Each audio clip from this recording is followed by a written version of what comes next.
Just a note that there are instructions on connecting to the internet outside the auditorium if you haven't picked those up yet, so you can grab those. And if you are having difficulty connecting to the internet, it may be a firewall issue on your end, so keep that in mind too.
Good morning, everyone.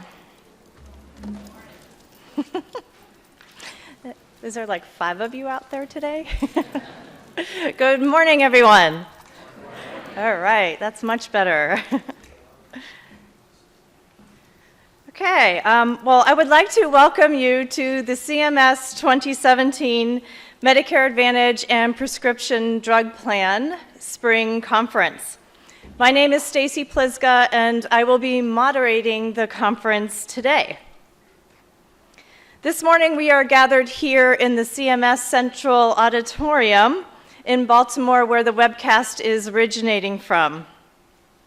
We have a number of CMS experts and subject matter experts, that came out wrong, and sponsors who will provide important new information for Medicare Advantage and prescription drug sponsoring organizations, CMS staff, and other CMS partners.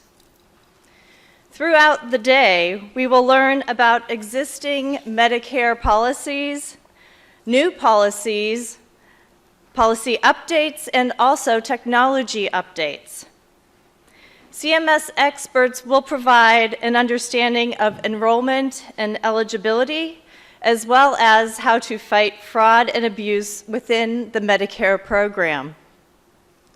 We would like to recognize all of our in-house guests, which there are quite a few of you here today, and also those that are viewing via the webcast. We have a very large audience viewing today, upwards of 4,000, so I think that may even be a record for us here. So we're very excited to have everyone here and viewing with us today. Okay, before we get started, I would like to review with you a few logistical items that may help throughout the day.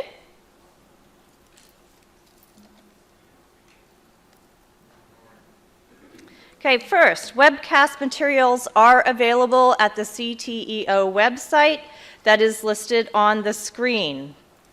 So if you have not downloaded those materials yet, you can do so at this time to follow along with the presenters today. Of the materials that are on the website, Dr. Warku's bio and disclosure information are not included in the conference guide. However, he has nothing to disclose, and you can contact CMSCE at cms.hhs.gov with any disclosure inquiries. Also, for our in-house guests, there are printed materials outside of the auditorium. Presentation number 7 or Session 7 had some last-minute changes, so we are in the process of printing those, and that can be picked up after lunch. If you are having technical difficulties for our viewing audience, we have staff members who are available to assist you. Please use the email box cteo.techsupport@cms.hhs.gov for your technical questions or concerns. Please remember, using an Ethernet connection instead of Wi-Fi and Google Chrome instead of Internet Explorer may increase your webcast streaming speed and prevent delays.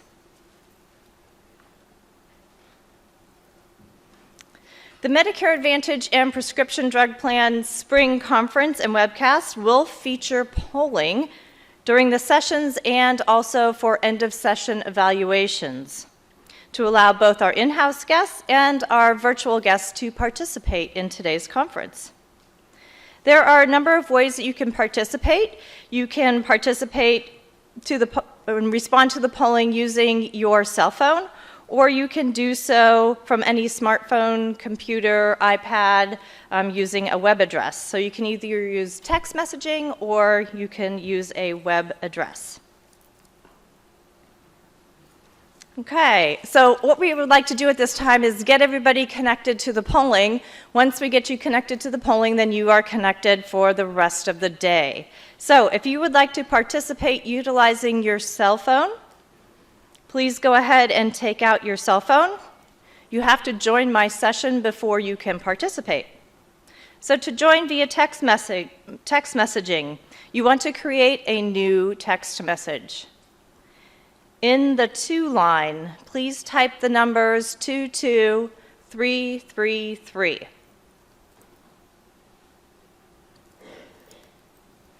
And then in the message box, you are going to type CMS 2017 Spring.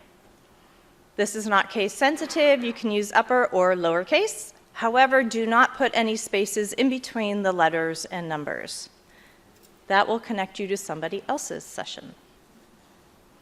Go ahead and hit send, and you should get a message back that says that you have joined the CMS 2017 Spring session. If you get a message that said you joined a different session, you can go outside and talk to one of our staff to help you get connected to the right session. The session will remain open throughout the conference, so if you are connected now, you're good for the rest of the day. Okay, we also have, also when a question is presented, using your cell phone, you will simply enter the letter or number that corresponds with your answer, and then hit send.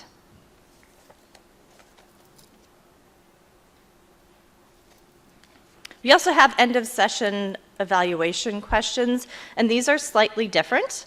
When prompted by the moderator, you're going to enter A. So when it says, I would like to evaluate session 1, go ahead and type A and click send.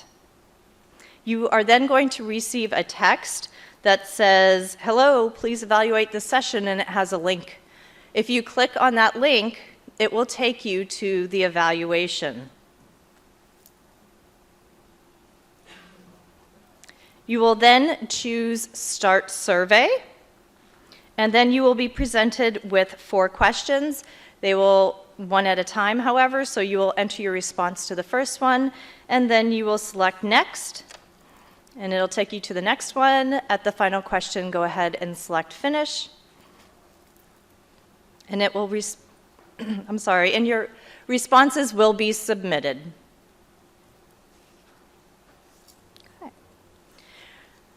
All right, the next way that you can join is via a web browser. So if you would like to join utilizing your smartphone, your iPad, your computer, go ahead and open up a new page.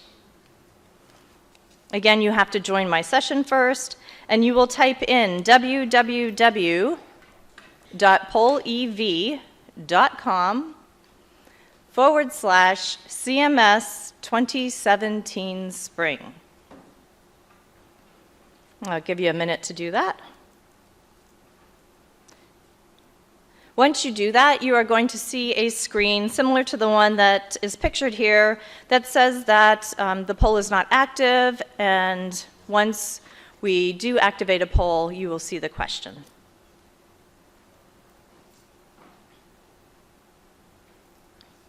Okay, responding to end of session evaluation questions using the web browser is very similar to what we just went through. When you are prompted by the moderator, go ahead and choose yes to the statement, I would like to evaluate this session.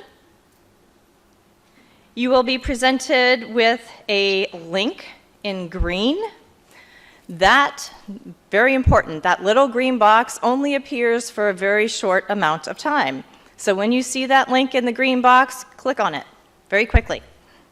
Once you do that, it is going to take you to the survey. You will then choose Start Survey, and then you will be presented with the questions. You will simply click on your response and then hit Next to go to the next question. And at the very end, if you click Finish, your responses will be submitted. So we are going to go ahead and give this a try together. Ooh, people are answering already. So the question is, which emoji best represents your morning? So how are you feeling today? Are you angry? Are you happy, sad, or a bit befuddled and surprised?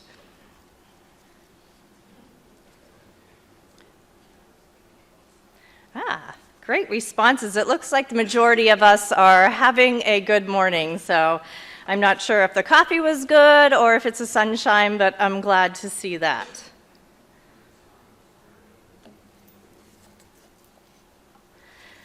We look forward to everyone's participation in the event today.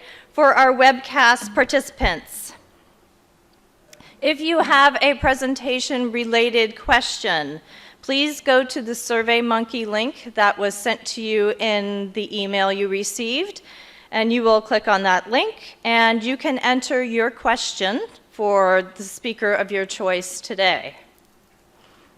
If we do not have an opportunity to get to your question today, we will respond to it and post it on the CTEO website.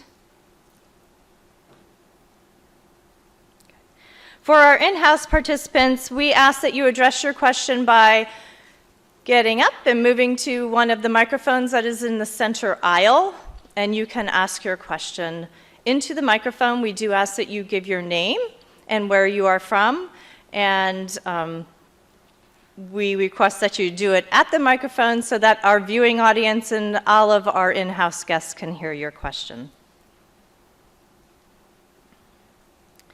If you have a technical question today about polling, at any point during the event today, you can send an email to tklagholtz@provider-resources.com, and we will be happy to assist you in answering your question. If you have a technical question regarding the conference or the webcast, please send an email to cteo.techsupport@cms.hhs.gov.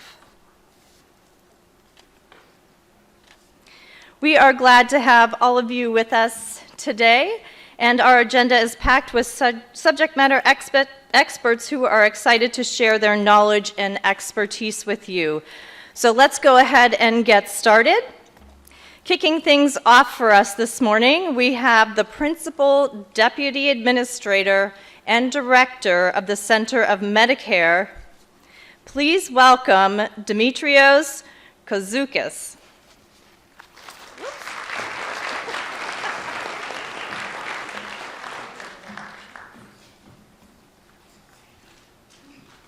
Thank you. Thank you. I must have practiced on the pronunciation. Got it right on the first try. So delighted to be here today. I wanted to welcome each of you here and in the webcast. I understand there are 3,000 people, I'm told, on the webcast, which is really exciting. To CMS as we present our two-day conference for 2017. And it's just a delight for me to be here, particularly to be on this side of the discussion. I've been out in the audience in years past and out on the webcast, and really have enjoyed the opportunity to sort of to see CMS discuss its policies in this kind of setting. And now it's a real delight to be here on this side of the podium and help welcome you on behalf of the administrator and the agency to this conference, and encourage you to participate both today and invite you into an ongoing dialogue. I'll talk a little bit more about that. So I also wanted to start by noting, of course, a very important call letter and rate announcement that we put out this year, and the request for information that was in it that I hope many of you are paid close attention to, and I know we got a lot of great responses to that, and I want to summarize some of that for you today as we get started. But I thought I'd start by telling you a little bit about what we're hoping to accomplish in the Medicare Advantage program, and much of that has been discussed in the call letter and the final rate announcement, but a few notes in terms of highlights and priorities. You'll see from having reviewed the final announcement in the call letter that we're focused on creating flexibility and innovation to encourage MA organizations and sponsors to develop new offerings.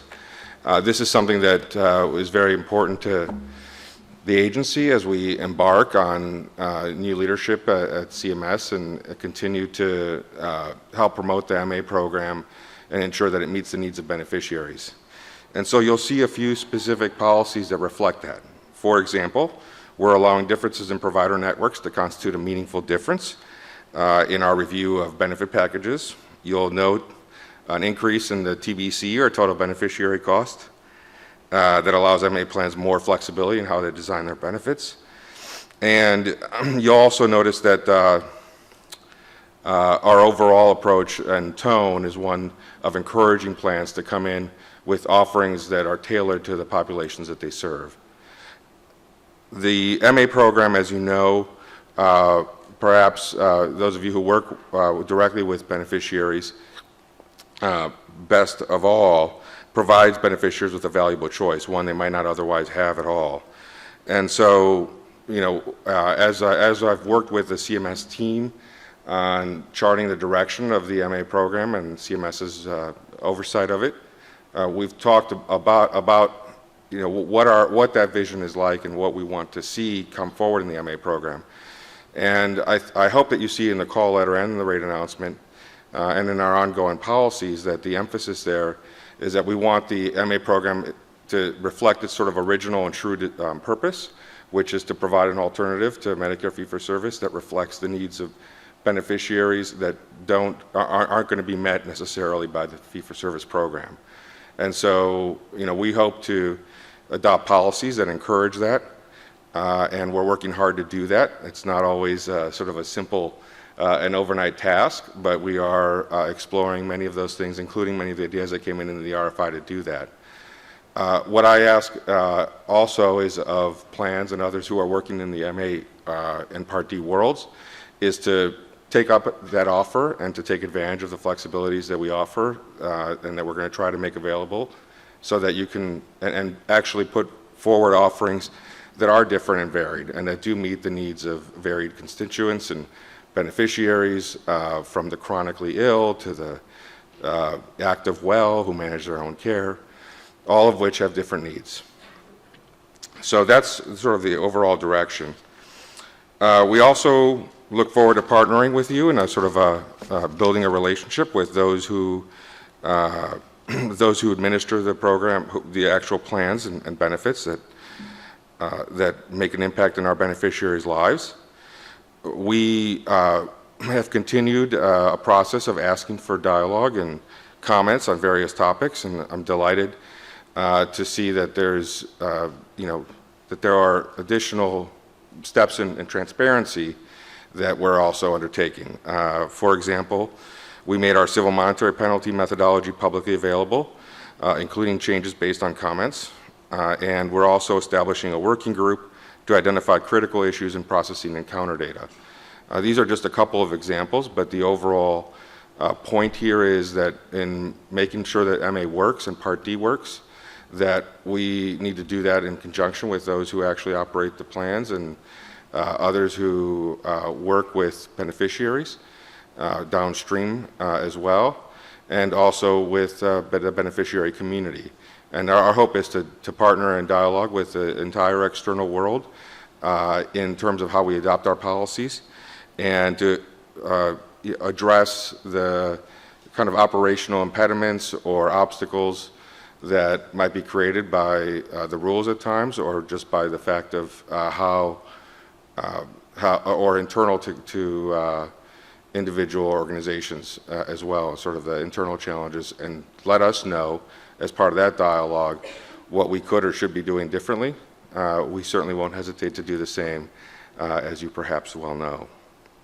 Also, I encourage you to continue the strategic conversations that many plans have been having with their account managers located in the regional office. It's a good opportunity to get a sort of a broader perspective on plan performance. And I also encourage you, of course, to feel free to reach out to me, to my deputy, Cynthia Tudor, or to any of the capable leaders I see assembled here today, many of whom you'll be hearing from in the MA and Part D programs here at CMS. I think that you'll find that they're a valuable resource for you, and it's been a real great experience for me to come in and be really honored to lead a team that knows the program so well and is also really committed to ensuring that it fulfills its purpose and that beneficiaries have all that's have being available to them, all that's promised and all that can be made available, sort of in terms of opportunity as well. Returning back to the call letter a bit, as I mentioned, CMS expects that the updated policies in the call letter and the rate notice will provide additional flexibility. We made changes that I mentioned, highlighted in that regard, but we also made policies, finalized policies and plans with respect to payments. And as you know, after incorporating all the increases, the anticipated increases in coding intensity, CMS estimates that the average payment to plans will result in a total change of around 3%, 2.95 to be precise. With respect to encounter data, we received extensive comments from plans and other stakeholders. We were not surprised in that regard. I know it's an issue that of great concern, and that people are engaged actively in how to deal with the encounter data challenges. We decided to use an 85-15 blend of RAPS and encounter data for 2018 so that we have time to work with plans to address the technical and operational issues and the kind of dialogue that I laid out. CMS will be working to ensure that our internal operations are working effectively so that we can process plan submissions accordingly. And we look forward to working with you as well to let us know what we need to be doing in that regard. I also want to emphasize, though, that we do intend to ensure that encounter data is a fully robust system and that we have the ability to collect complete and accurate data with regards to encounters. And so we encourage you to actively participate if you see that there are challenges in some of the discussions we'll be having, but also internally, even if that's not part of your focus, to put resources and attention behind how to ensure that the encounter data system can work for your plan as well. At the same time, I wanted to mention that for employer group plans, we opted to pause the transition to a new payment methodology, and this was in order to understand better the changes that we're making and the impact that they're having on beneficiaries. We intend to seek an understanding of those changes by engaging in discussions and outreach to people in the industry, as well as to others who are involved with directly with the sale of employer plans. But I think at the end of the day, the plans know best and most closely exactly what the impact is on the kinds of offerings they're able to make. And so, please let us know, not just anecdotally, but with, data to the extent you can, what you're seeing as a result of the employer group plans. We'll be engaged in our own fact finding, but if you can supplement that with direct information and data, that'll be helpful to us as we consider what the best course is in the years ahead.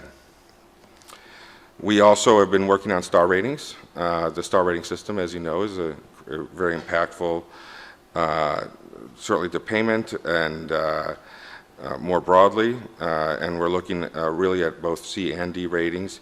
We're interested in improving the clinical measures that are included in star ratings to ensure that beneficiaries have accurate information about how their plan performs on these indicators. But we also want to engage plans and discussions on ways that we can ensure the accuracy of the data used for star ratings. As a result of the continuing concern over the impact of audits on star ratings and the overlap between the two, we discontinued the use of audit findings in the BAT measure. We also are expanding CMS's monitoring efforts to include timeliness monitoring of all plans, including protocols from CMS's audit reviews. And you'll be hearing a little bit more about this today.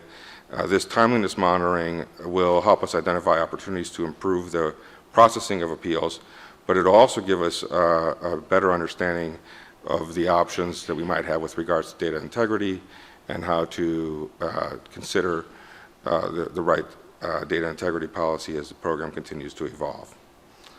Finally, a critical area for MA and Part D programs is the effective processing of coverage requests. This is something that I know many people struggle with. These processes provide important protections for beneficiaries. We know that CMS audits routinely identify issues in how these requests are processed. And so we want you all to obviously continue to focus on how to improve your operations with regards to that. At the same time, we're interested in ways that we can simplify the process and ensure a less complicated system for plans to follow, balancing that with the needs of beneficiaries to access care, obviously.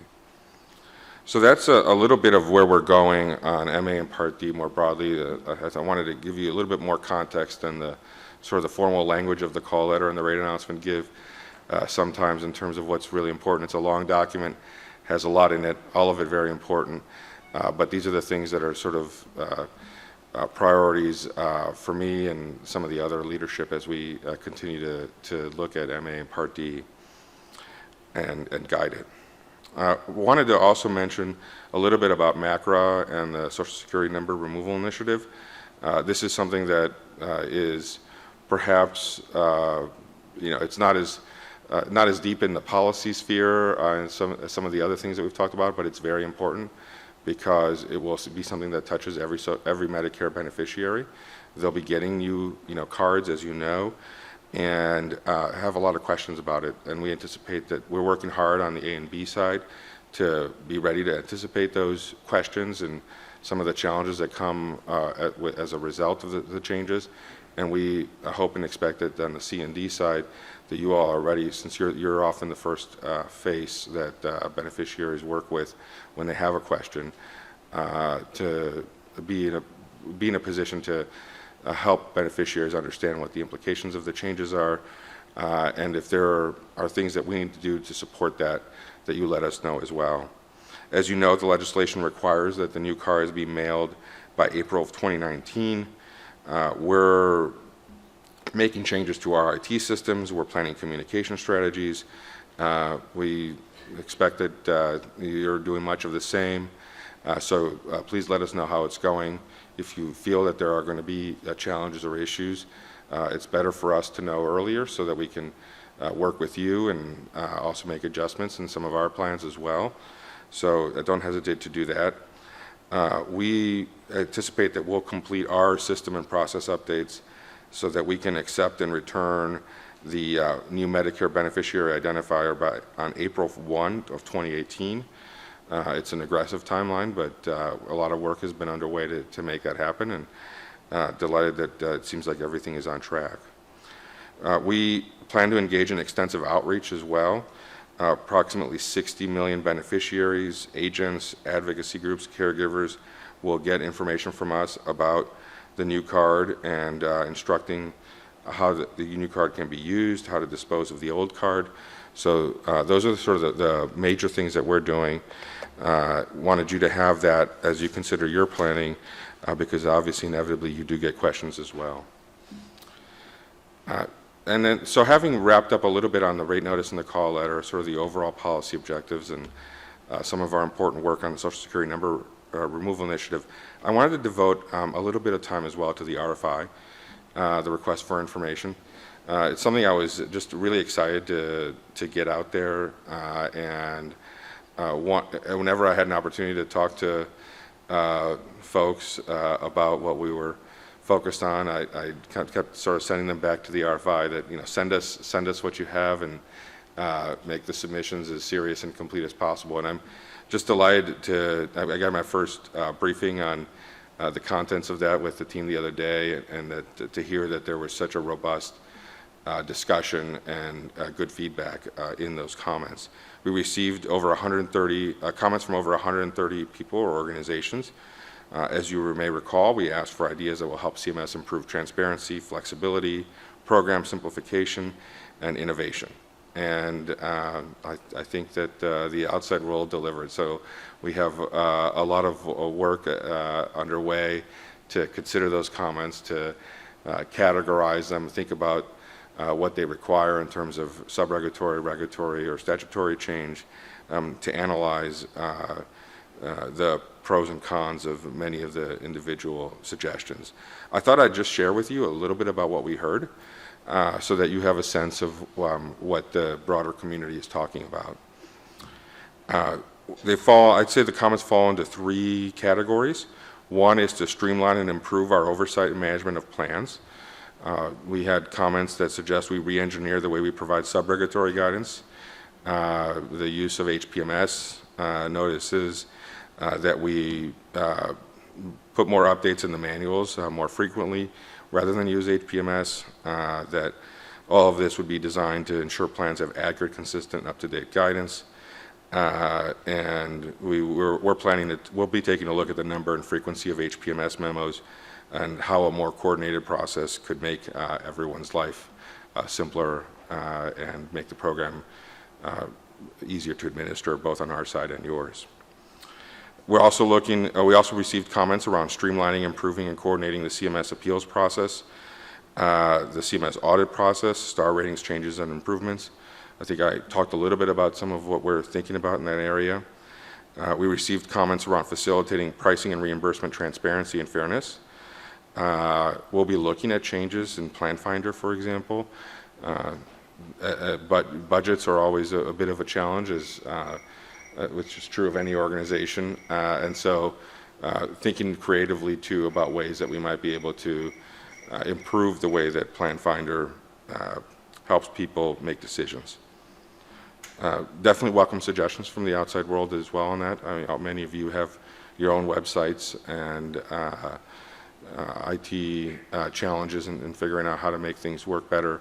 If you have ideas for what you think would work well in Plan Finder, over and above what you've told us in the RFI, we welcome those as well.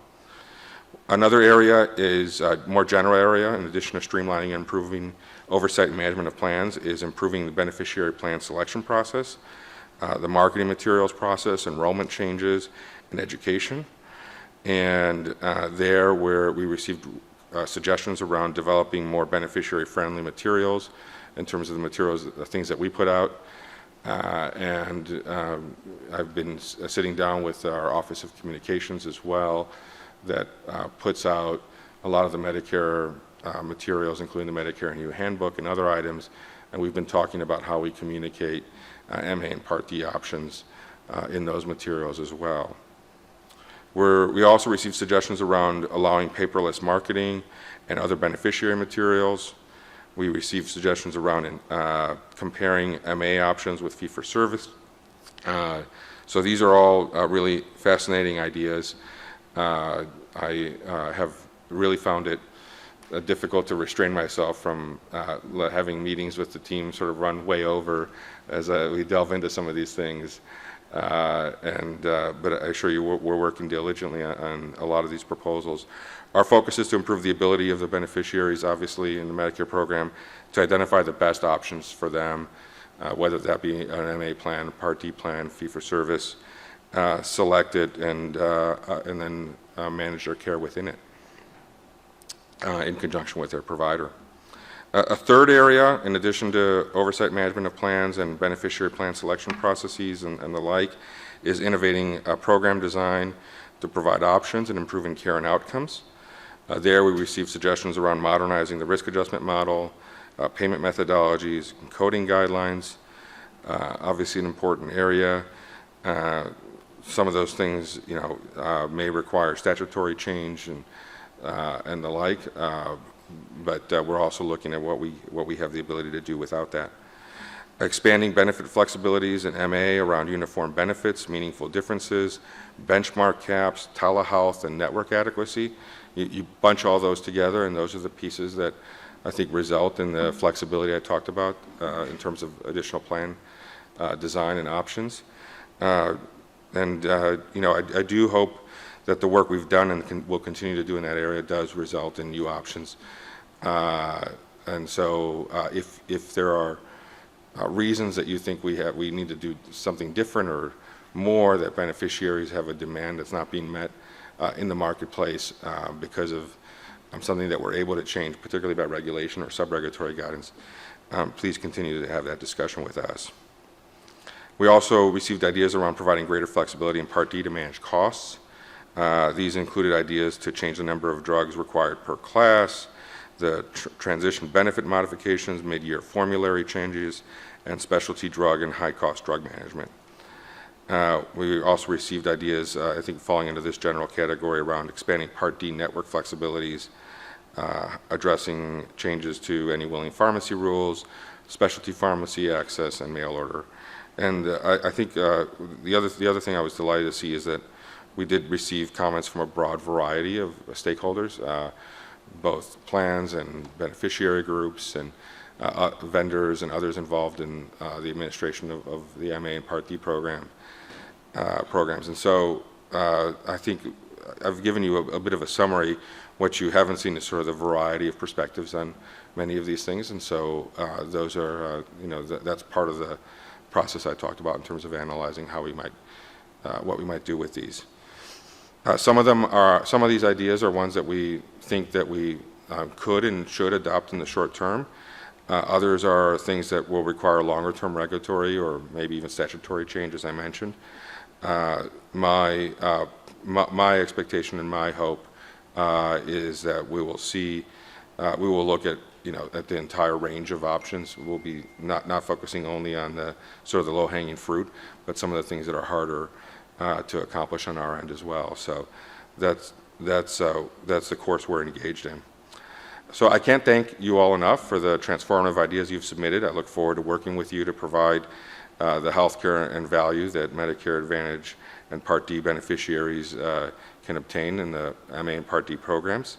I hope you have a great conference and a good day, and I appreciate both your participation in this conference, but really in the program. At the end of the day, it's a delightful, it's a great opportunity for me to be part of this program in a different way than I have before, and also to come back to government, having done some prior service as well, with the perspective of experiences I've had in the interim. And so I look forward to putting those to work to make sure that the program operates as well as it can for our beneficiaries, and looking forward to partner with you and the CMS, guide the CMS team as we do so. Thanks again.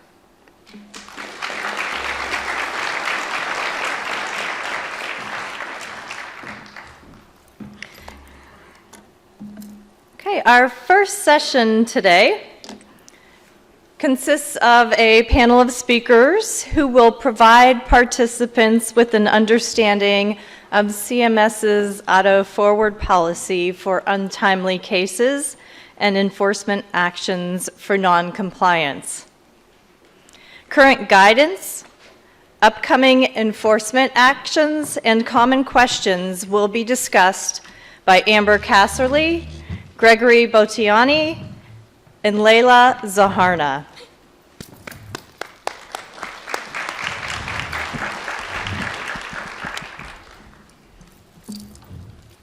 Hi, good morning. My name is Amber Casserly. I'm with the Medicare Enrollment and Appeals Group. And today we are going to discuss the current CMS guidelines for timeliness and effectuating cases. And my colleagues on the panel will be discussing the compliance and enforcement actions. All right, so I'd like to start with our current CMS guidance, and this shouldn't be anything new. So the CMS Part D effectuation guidelines were created with input from stakeholders, and it was made through rulemaking. So for standard coverage determinations for Part D, you have 72 hours to notify the enrollee of the decision upon the receipt of the request.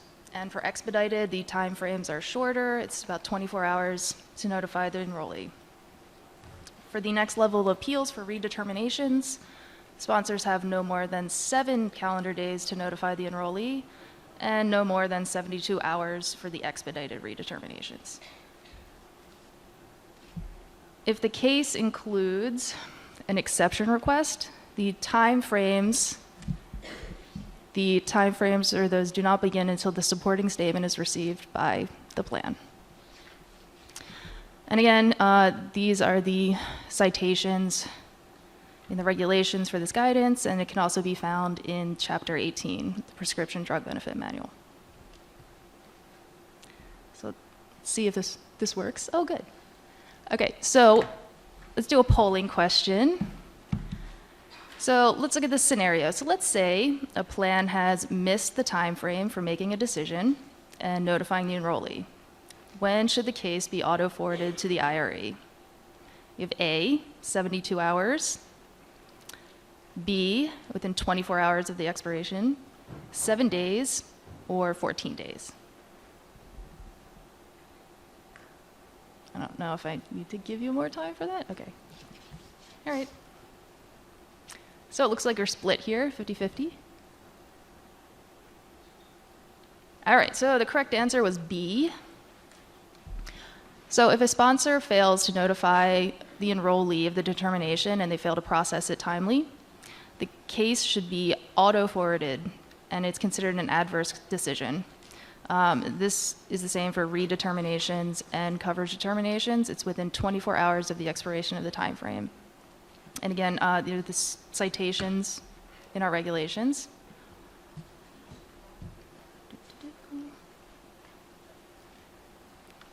And another polling question.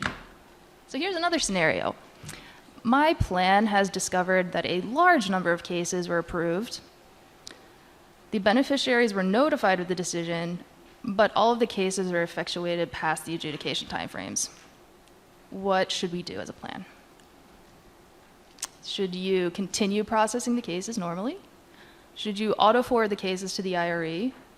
Or should you notify your CMS account manager of the cases before sending them? I'll give you a little more time here. All right. So it looks like you might be unsure. So in this case, it would be C.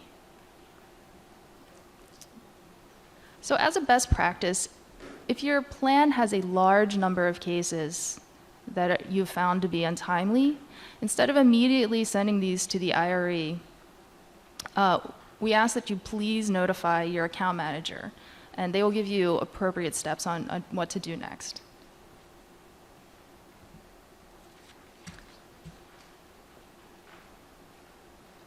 Okay.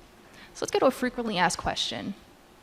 So let's say my plan has made timely oral notification for an adverse CD,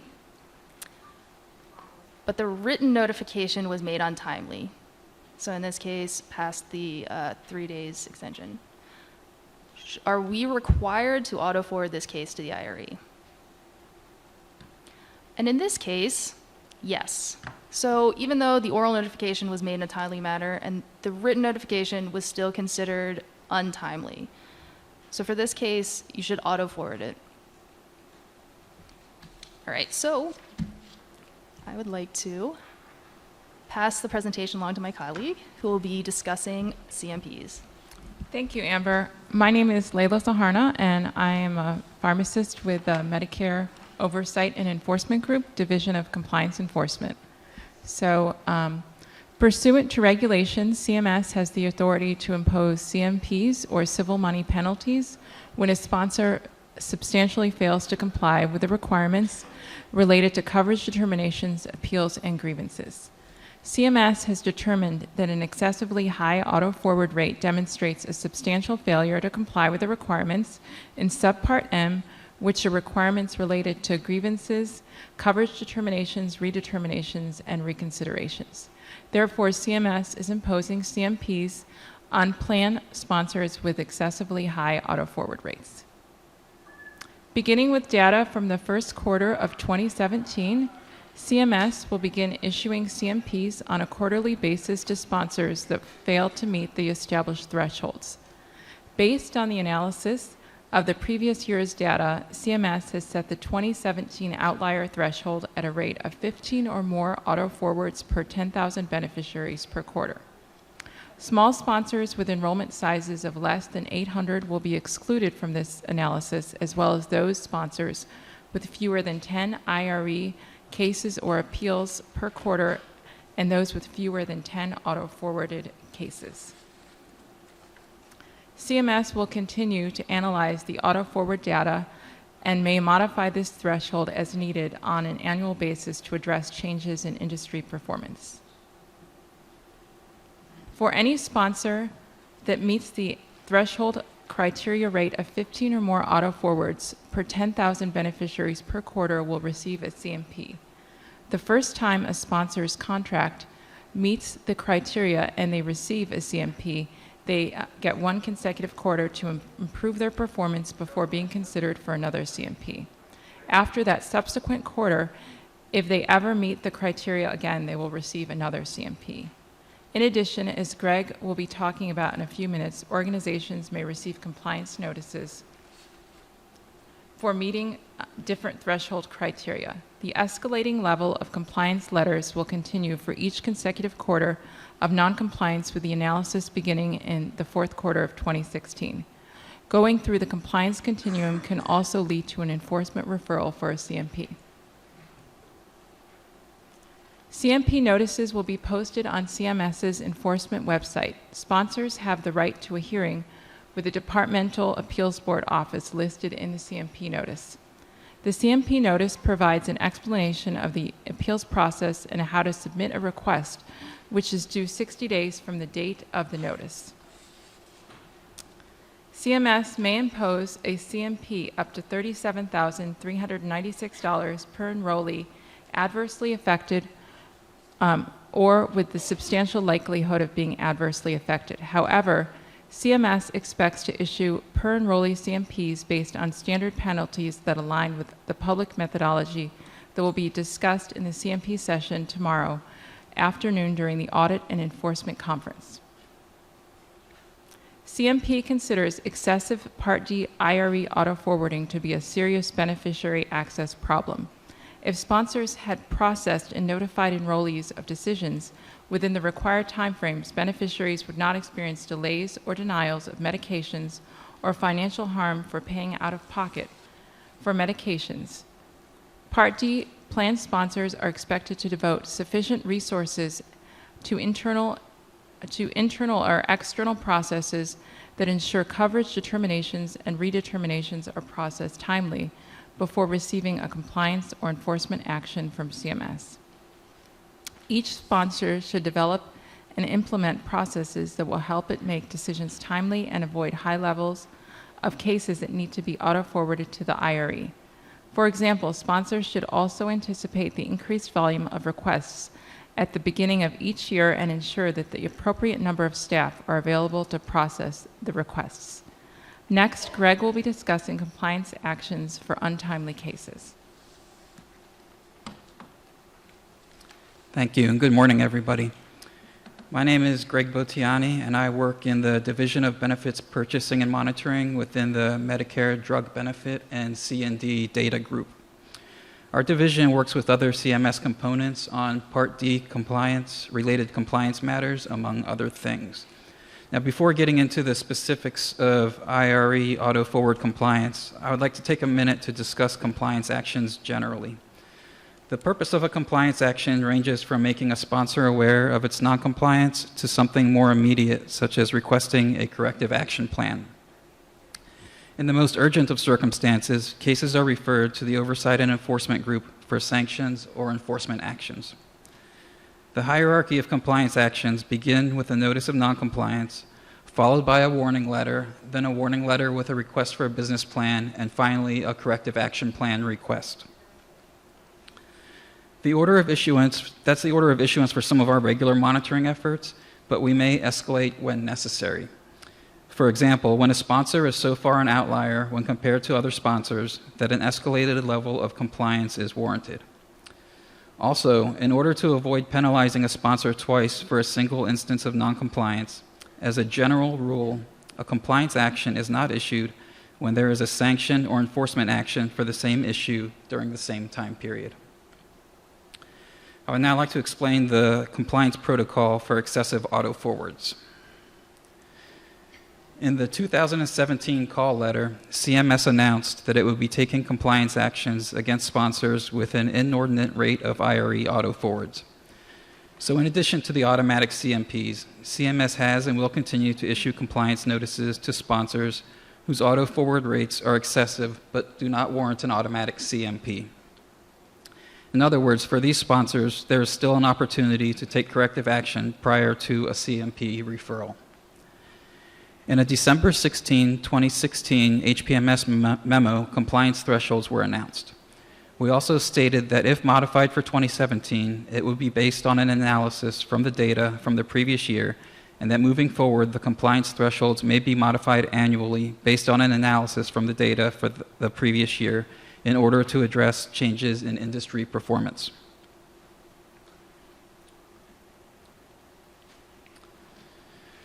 The thresholds for 2016 were 10 or more appeals, 10 or more auto forwards, and an auto forward rate of 10 or more per 10,000 beneficiaries. Understanding that we had not provided notice of the thresholds for which we were issuing compliance notices in 2016, we decided to modify our typical compliance escalation continuum. We looked at data by contract, by quarter, and issued a single notice of noncompliance to any sponsor that exceeded the threshold in any of the first 3 quarters of 2016. Then, when the fourth quarter data became available early in 2017, we issued a notice of noncompliance to any sponsor that exceeded the threshold in that quarter. We did not escalate the level of compliance action at this point.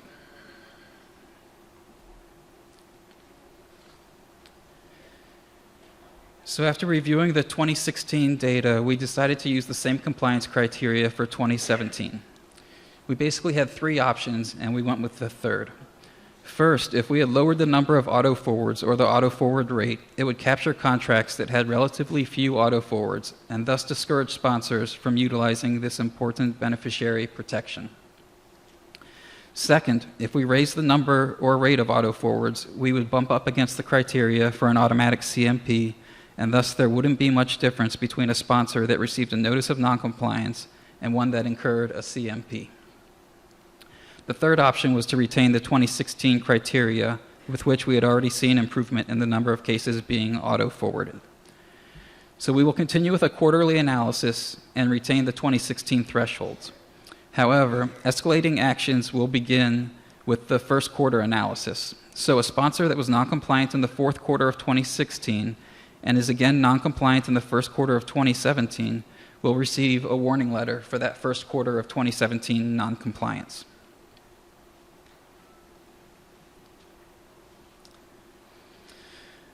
The next 2 slides repeat and build on what Layla discussed a few minutes ago. In any given quarter, a sponsor with 10 or more appeals, 10 or more auto forwards, and an auto forward rate of 15 or more per 10,000 beneficiaries will receive an automatic CMP. That sponsor will have 1 quarter to improve their performance before receiving another CMP. The other way to receive a CMP is through the compliance escalation process, as a CMP is the next step after receiving a corrective action plan request.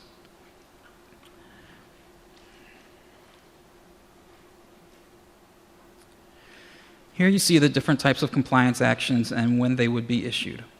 Again, the criteria for receiving a compliance action are 10 or more appeals, 10 or more auto forwards, and an auto forward rate of at least 10 but fewer than 15 per 10,000 beneficiaries. Escalation is based on a compliance action in either of those previous 2 quarters. So for example, a sponsor that received a notice of noncompliance for the first quarter of 2017 is compliant in the second quarter and again noncompliant in the third quarter would receive a warning letter for that third quarter noncompliance. If that same sponsor were compliant in the second and third quarters and again noncompliant in the fourth quarter, they would receive a notice of noncompliance for the fourth quarter. And I would like to note that, as far as I'm aware, there's only been 1 instance of a sponsor actually moving through the escalation process for a referral to a CMP in the history of the Part D program. So it's an extremely rare occurrence, and we don't expect to see that happen.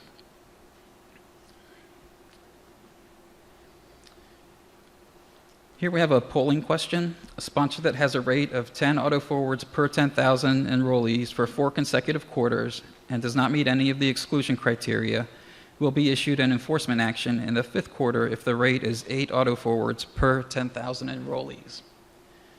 So A for true or B for false?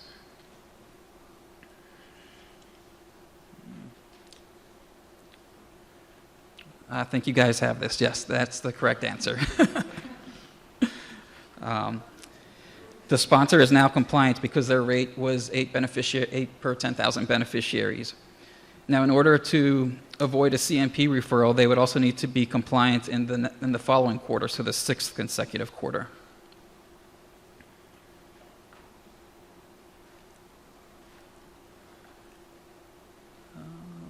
There we go. So we have some good news for everybody. Since we initially raised the issue in the 2017 call letter, the trend is toward fewer auto forward cases, which means that sponsors are meeting the adjudication timelines and beneficiaries have the information needed to move forward with their health care. I would again like to reiterate the conclusion that Layla stated earlier, that CMS considers excessive Part D IRE auto-forwarding to be a serious beneficiary access issue, and that plan sponsors are expected to devote sufficient resources to internal or external processes to ensure coverage determinations and redeterminations are processed timely before receiving compliance or enforcement actions from CMS. This slide shows a list of contacts. If you have questions about compliance or enforcement actions, you can reach out to the Part D_monitoring mailbox. For questions about Part D timeliness and auto-forward policy questions, you can reach out to the appeals mailbox. And for questions related to CMPs, you can reach out to the Part C and D CP guidelines mailbox. And with that, we'd be happy to take any questions you might have. Okay, if anybody from our in-house audience has a question, please step to one of the microphones in the center aisle. Introduce yourself, tell us where you're from, and go ahead with your question. Hey, Derek Fry from the Birchfield Group. I just had a question. In your analysis that you looked at for Q1 2017, approximately how many sponsors would have fallen in the threshold that they would have received either a warning or... We don't want to get into the numbers of how many sponsors or were above the threshold, so that's something that we're not inclined to discuss today. I hope you understand that, but we're going to leave it at that. Sure. Hi, Babette Edgar from Blue Peak Advisors. Amber, you had a frequently asked question that even if a plan did oral notification timely, yet their written notification was late, that those cases need to be auto-forwarded to the IRE. What if those cases are all approvals and it does not fall within the 24-hour period? If it does not fall within the 24-hour period, so we do have an exception in our manual guidance for cases that are approvals that have missed the effectuation timeframes. These are for fully approved cases, though. So if it is not an approval and it has missed the adjudication timeframes, is that what you're saying? If it is an approval, It is an approval. it missed the written notification the 3 days after the oral, and it Right. is not within 24 hours. Right, so I would refer you to 30.1 in the Chapter 18 manual, and we ask plans to use this sparingly. They are to not forward it to the IRE. They can go ahead and approve it, but not auto-forward it. But again, this is a sparingly used exception. And that is even if it's outside of the 24 hours?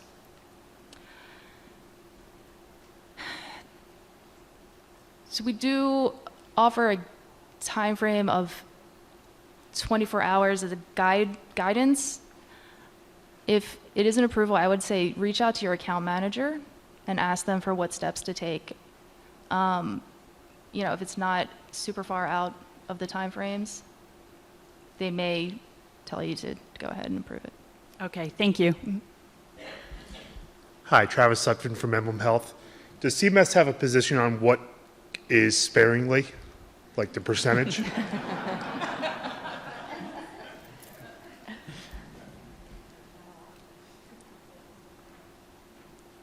Right, so again, based on facts and circumstances of the cases, we don't have a definitive definition for sparingly. And again, it would be a case-by-case basis. Hi, Amber. It's Audrey Mahoney from Aetna. One of your FAQs indicates that in cases where the plan makes timely oral notification, but the letter is issued after the time frame, those cases should be auto-forwarded. However, we understood that in case of successful oral notification that we had 3 calendar days. Is that accurate? That's correct. And Okay. in the FAQ, that would be for an adverse decision. Oh, I thought that We had 3 calendar days for both favorable and adverse. Oh, no, I'm sorry, for the auto forward, the FAQ for auto forwarding, Okay. it'd be, the example was for an adverse. Okay. Yep. All right, thank you.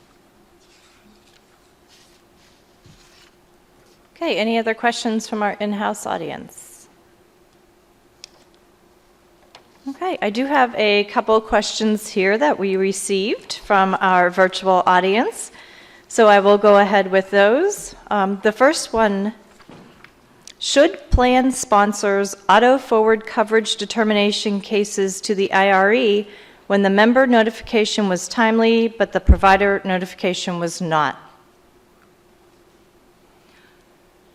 Okay, so in these cases, our guidance is to say they should not forward these cases to the IRE. Okay.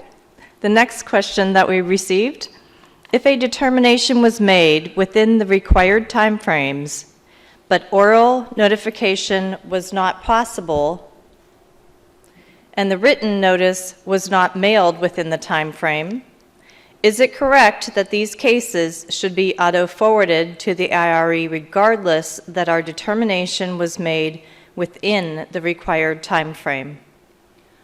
Okay, if a plan makes a fully favorable decision within the 24-hour time frame after the adjudication timeframes have expired, then the case does not need to be forwarded to the IRE. Okay. The next question I have. For standard redeterminations, can you please clarify if a plan has 7 or 8 days from the received date to process? Our interpretation of the Chapter 18 guidance has been that the day 1 is the day the request is received, and we have 6 days from the received date to process this request. We have heard that during a program audit, the auditors considered the day the request was received as day 0. Then the plan had 7 days from the received date to process the request. Which is correct?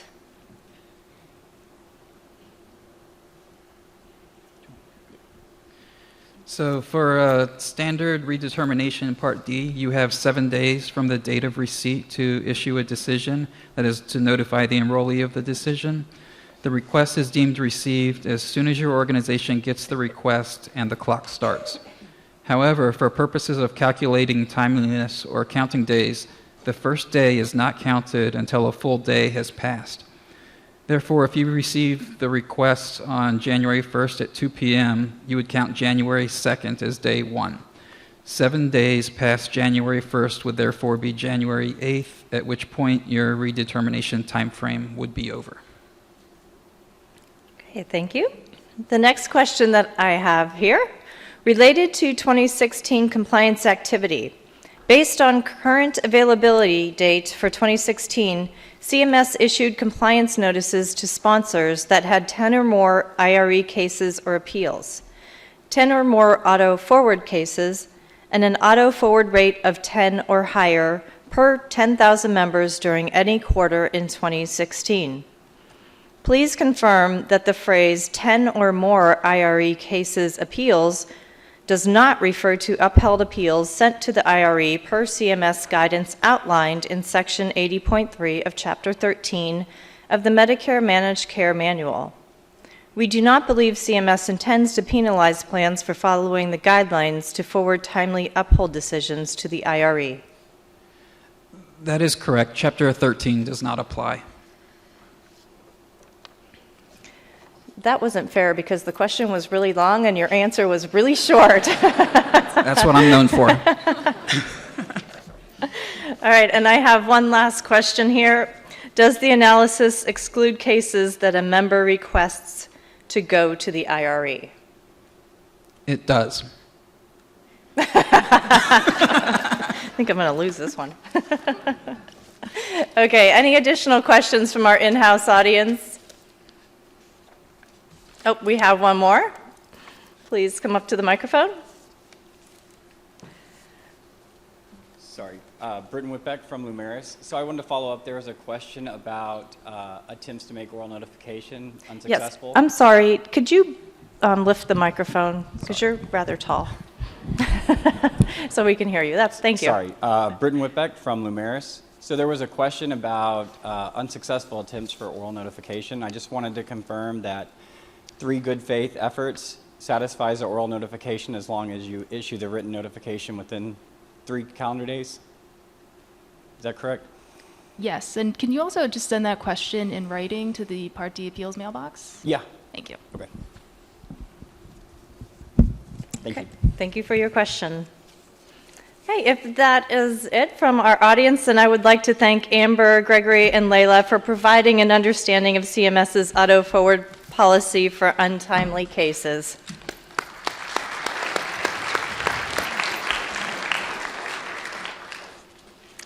Okay, it is time for our first session evaluation. So please take out your phones and text your response or go to the Poll EV link on your smartphone, tablet, or computer. Enter A for you would like to evaluate the session, and then follow the prompts to start the survey. Go to the next one, and finally indicate when you are finished.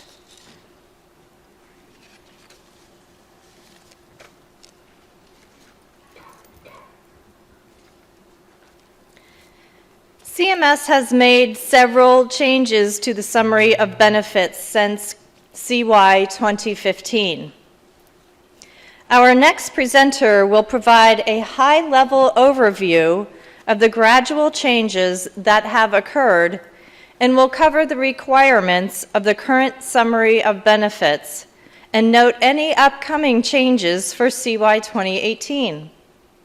From the Division of Surveillance, Compliance, and Marketing, please help me welcome Elizabeth Jacob.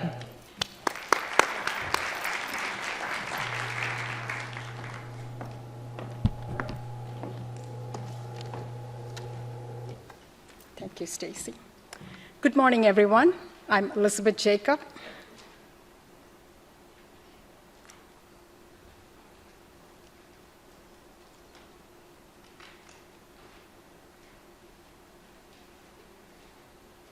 Next slide, please. The summary of benefits is a marketing material to summarize cost sharing to potential enrollees. As most of you know, we made changes to the summary of benefits. In 2015, we redesigned the SB to improve the accuracy and readability of the document. In 2017, we gave flexibility to plans to build their own SB following our requirements. During the session, I will go over a brief history of the SB, why we changed the SB, goals of the new SB, findings of the retrospective review, and what's new for 2018.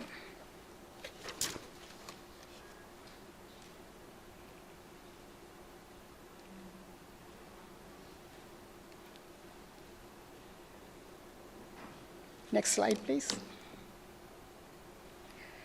Prior to the 2017 change, the SB was tied to the plan benefit package and automatically generated standardized sentences.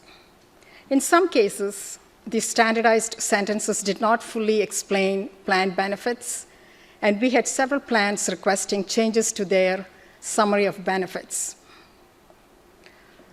And this process was called hard copy change requests. Let's take a look at our first polling question. Have you requested SB hard copy change requests in the past?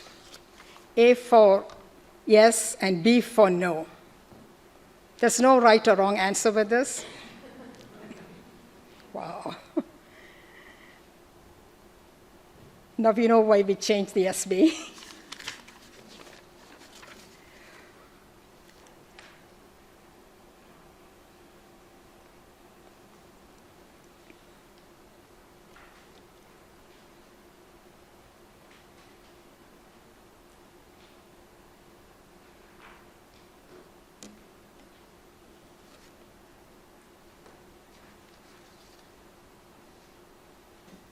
Next slide, please. We made changes to the summary of benefits based on industry feedback, consumer testing, and marketing practices. We conducted informal surveys and discussions with the plans. We heard that the standardized SB was distributed because it was required and not because it was viewed as a useful tool for members. We did hear that it was a useful tool to train staff. We also learned that most plans produce their own summary-like documents called benefit highlights or benefits at a glance. The plan-produced document was distributed with the summary of benefits for a variety of reasons, the chief being that they felt it communicated the benefits or the information better than the summary of benefits. The document used by plans were typically 2 to 4 pages long, concise, and in an easier to read format. All our plan-based feedback supported a non-standardized summary document. Let's take a look at our next polling question. Again, there is no right or wrong answer with this. Did you use a summary document like benefits highlight rather than or in addition to the SB this year?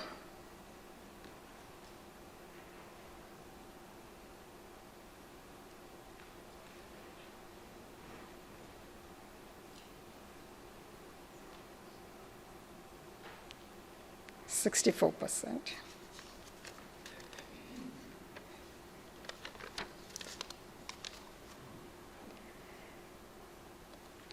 Through consumer testing, we learned beneficiaries struggle to understand the benefits clearly due to the length and complexity of the SB. A big eye-opener for us was that they misunderstood the term original Medicare. One thing was clear, that the beneficiaries preferred a simple, clear, and easy-to-use document. Through testing, we identified the important elements that the beneficiaries looked for when comparing plans. Eventually, this led us to provide new guidance for 2017. Next slide. As stated earlier, the beneficiaries preferred a simple, clear, and easy-to-use document.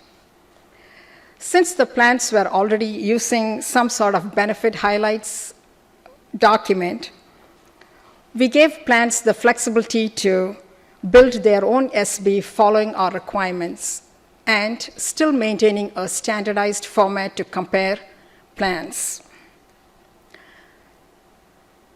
This flexibility is also to ease burden for plans from having to produce more than one summary-like document.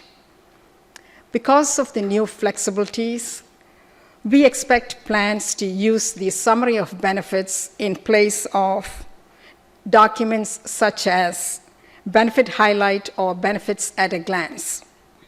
And for those of you who have worked with me in the past, we have no more hard copy change requests.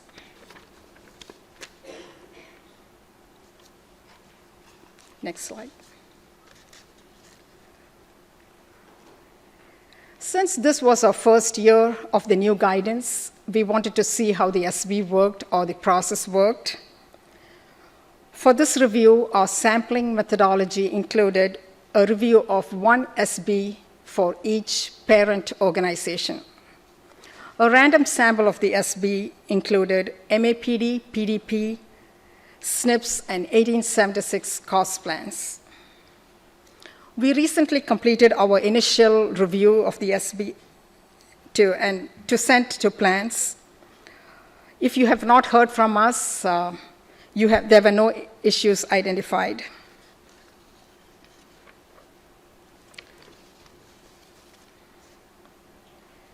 Next slide. Okay. We reviewed the SB for meeting requirements outlined in the memo dated April 15, 2016, including if benefits are in the right order accuracy of cost sharing, and for applicable disclaimers. Overall, the plans performed well. We are seeing a lot of positives and some truly wonderful-looking SBs. Having said that, I would like to spend a little bit of time highlighting some general areas of concern. One of the concerns is not using the correct order of the required benefits. Plans are expected to maintain a specific order of the benefits as outlined in our memo. For example, you would keep the monthly premium, the deductible, and maximum out-of-pocket on top, followed by the drug benefits or the medical benefits. We noticed several plans change the order of the benefits by alphabetizing the benefits and inserting non-required benefits. Another concern is leaving out non-covered benefits. For example, if transportation or wellness programs were not covered, it was not reflected in the SB. The memo clearly states that if any of the required benefits are not covered, it should be indicated as not covered. It's important to maintain the order of these elements because this is useful for beneficiaries when comparing plans across other organizations. Another issue was inaccurate cost sharing. The cost sharing in the SB did not match what was in the plan benefit package or the bid. In some cases, when you had multiple SBs in one document, the same cost share appeared for all plans when it should have been different. Next slide. Some of the other findings are using various fonts within the same paragraph or documents or sentences, failing to remove brackets, leaving track changes in the document. Please ensure when the SB is uploaded into HPMS, it is the final document that will be used for marketing.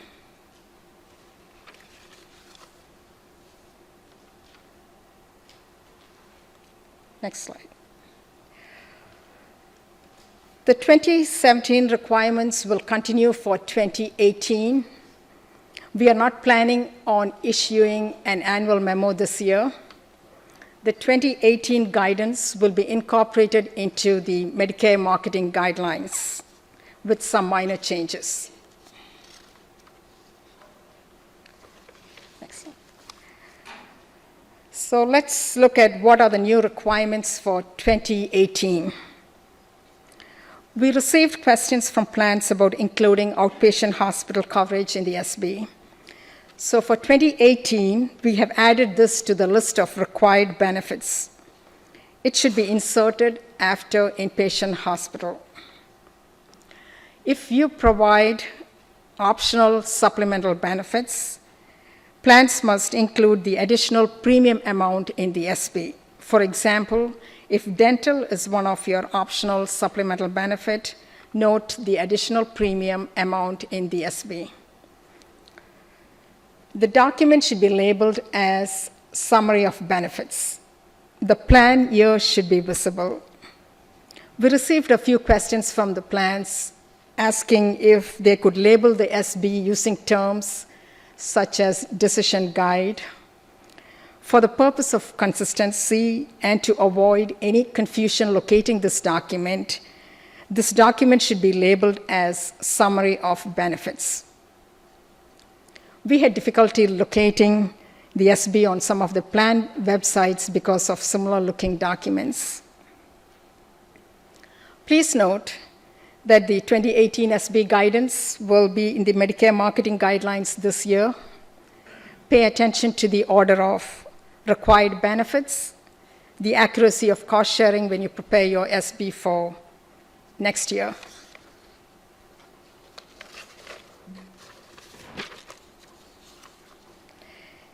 You may contact the regional office, marketing reviewer, or the marketing mailbox for questions. That concludes the summary of benefits presentation. Thank you.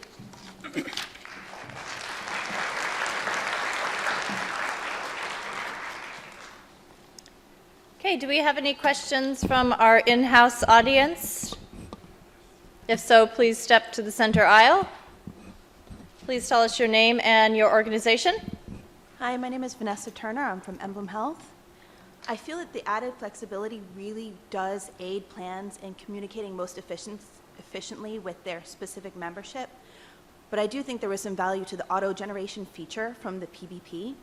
So I'm wondering if there's some way to return to that feature and generating the exact cost sharing and benefits from the PBP in the proper order that you would like, but then yielding a document that could then be modified with the flexibility now allowed in this new memo.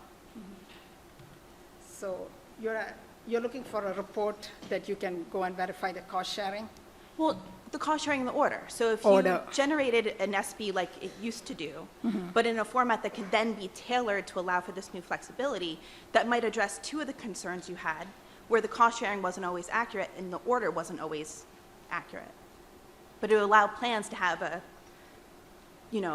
more accurate way of pulling down the data. Okay.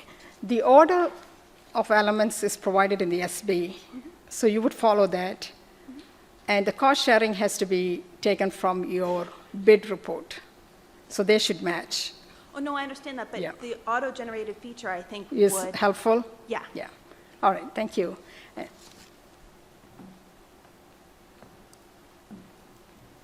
Okay, any other questions from our in-house audience? Okay, then we will address some questions that were received from our virtual audience. And the first one is, can plans add drug benefits before the medical benefits? Yes, you have the option to add drug benefits before the medical benefits.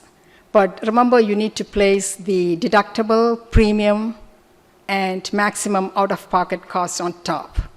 And then you can either put medical benefits or drug benefits. Either one is fine. Okay, the next question that we received from our virtual audience, can plans add other benefits to the SB that are not listed in the memo? Yes, you can add other benefits that's not listed in the memo to the SB, and you can label the section as additional benefits. And yes, you are allowed to add additional benefits. Okay, and I have one last question here, and that is, can plans continue to use benefits highlight or benefits at a glance document? We prefer that you do not label the document as benefit highlights. You can use them, but make sure you label the summary of benefits as summary of benefits. This is to avoid confusion, and one of the reasons we gave flexibility to plans is to use the summary of benefits in place of other documents, and this is to ease burden for plans.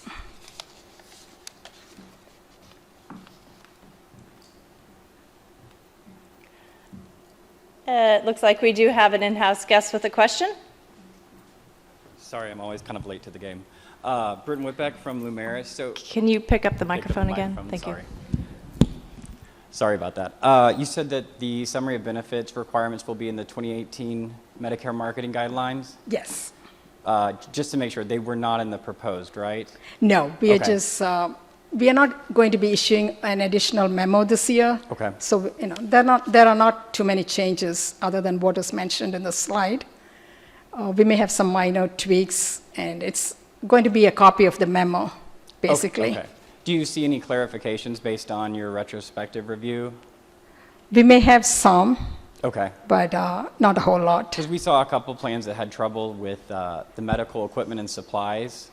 So I think that ties to Section 11 of the PBP. Okay. There's kind of DME, prosthetics, and diabetic supplies. And so I wasn't sure do all of those go under medical equipment and supplies, or should any of those go after the required elements at the bottom?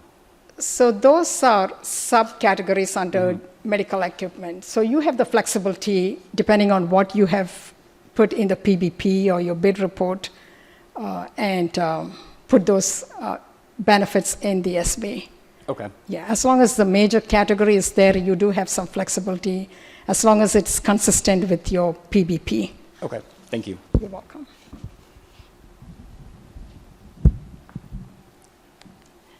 Okay. Those are all the questions that we have for today. So I would like to thank Elizabeth for providing an understanding of where we are today with the summary of benefits document. Thank you.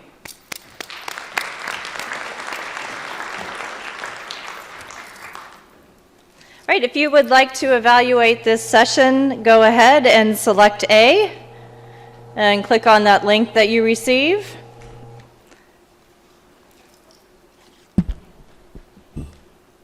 And respond to the questions. One of our goals today is to stay on time and stay as close to the agenda times as we can. And we're running a little bit ahead of schedule right now, so we are going to take approximately a 10-minute break right now, and we will return and begin our next session promptly at 11:15. So if you'd like to get up and stretch, please return at 11:15 where we will be starting again. Thank you.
Hello, Randy. I just wanted to check and make sure you're connected. I am here, yes, and Jim Slade will be with me as well. He just popped out for just a moment. Can you hear us? Okay. You should hear Stacy in about 3 minutes, and then it'll be handed over to you guys. Okay, fantastic. And the folks on the stage really do have the ball here. We're just here to be supportive.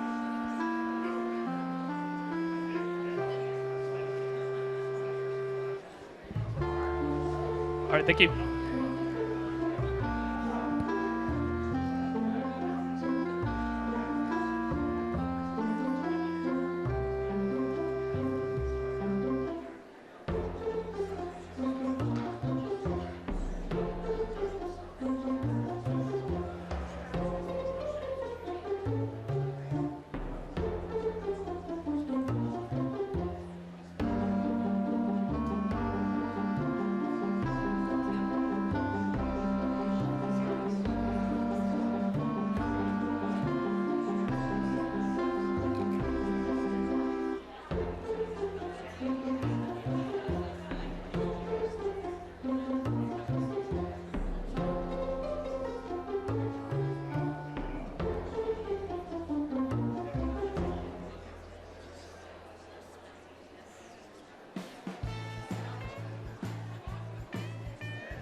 Okay, welcome back, everyone.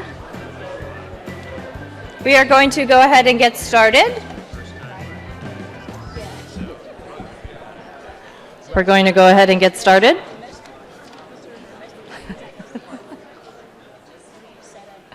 CMS is committed to providing effective communications and accessible information to individuals with disabilities.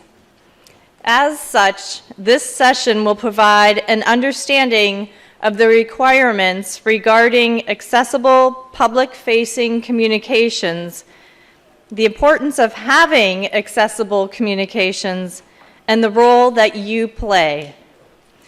From the customer accessibility staff at CMS, please welcome Bridget Berardino and Kimberly Snowden.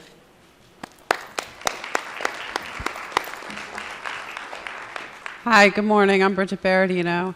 I'm the Director of the Customer Accessibility and Resource Staff in the Offices of Hearings and Inquiry, and I'm here with Kim Snowden, who is also on our team.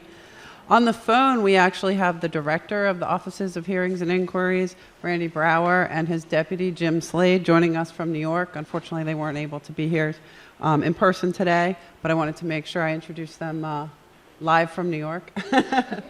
Can you guys hear us, Jim and Randy? We can. It's not Saturday night, but it is live from New York. Perfect.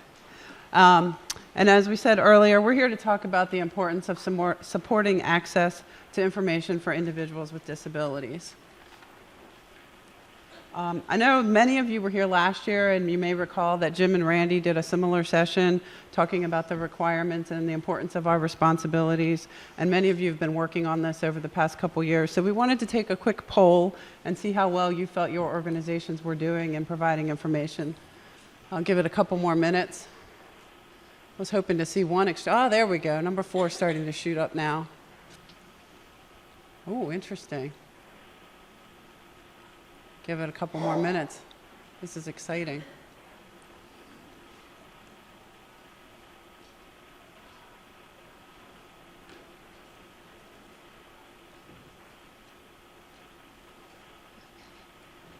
Well, it looks like we're honing in on sort of a bell curve there. So I'm glad to see some positive responses going there towards the 3s and 4s. For those of you maybe at the other tail end of the not very well, hopefully we can answer some of your questions today and talk about how we ensure we meet this important goal. So again, today we're going to focus on the accessibility of communications. We're going to talk about the fundamentals of the requirements and the important role we all play in making sure that communications are effective and we ensure a better customer experience for all of our customers. We'll start with the Rehabilitation Act of 1973. Section 504 really focuses on equal access of our programs, our services, our activities, and our facilities. It's so important that we have effective communications to all of our beneficiaries and customers. We have to provide this access to ensure that they have access to our programs and services. Next slide. In addition to the Rehabilitation Act, there's a number of regulations for implementation of the rules. In particular, there's Part 84, 85, and 92 of 45 CFR. It really is focused on ensuring equal access to our customers and making sure that we're all familiar with those key responsibilities is kind of the focus of today's discussion. So as a covered entity, you are responsible for providing auxiliary aids to individuals with disabilities. You need to ensure that this communication is provided in a timely basis to ensure equal access to benefits, programs, and services. The auxiliary aids will allow equal participation in our programs. And I'm actually going to hand it over to Kim to get a little more detail about the types of auxiliary aids and how it interacts with your programs. Thanks, Bridget. I appreciate it.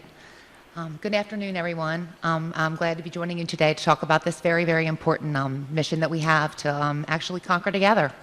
So on this slide, you'll see that we're representing examples of auxiliary aids. So you'll see that, there's large print, there's Braille, you have audio, data CD, and then you go down to Fed Relay, video phone, and TTY. But I don't believe that this is an inclusive list of what auxiliary aids represent. I think that what's most important here and what we want you to take away is that auxiliary aid services extend beyond this. And I think that what we need to do is we need to actually have individual conversations. If someone reaches out to your organization and they require access to our programs, it may go beyond just hearing, it may go beyond visual. So I think that what we need to do is have that one-on-one communication, see what their request is, and see what we need to do to meet that need. So it's about bringing access to our programs and seeing what we need to do to meet that need.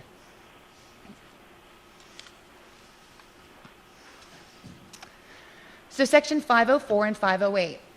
They kind of go together a little bit. So you've got Section 508, which obviously is, meeting an electronic need. We've got websites. We need to make sure that individuals are able to access that information and that they're able to get that information from an electronic standpoint. But that's technology.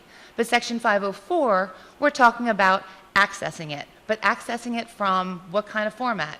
Is it Braille? Is it written?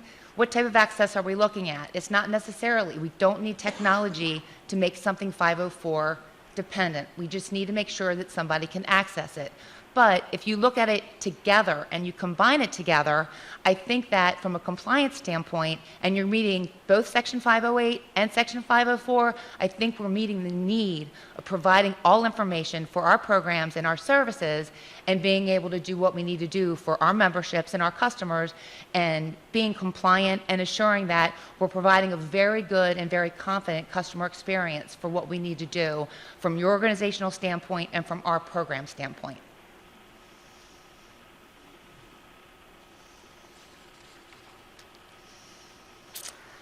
This one I love to talk about a little bit because we've got electronic services. So I know my mother used to just pick up, the phone hanging on a wall and make the phone call and call the doctor and say, my daughter's sick, I need to bring her into the doctor's office. Well, then we had the flux capacitor who took, Michael J. Fox into the future.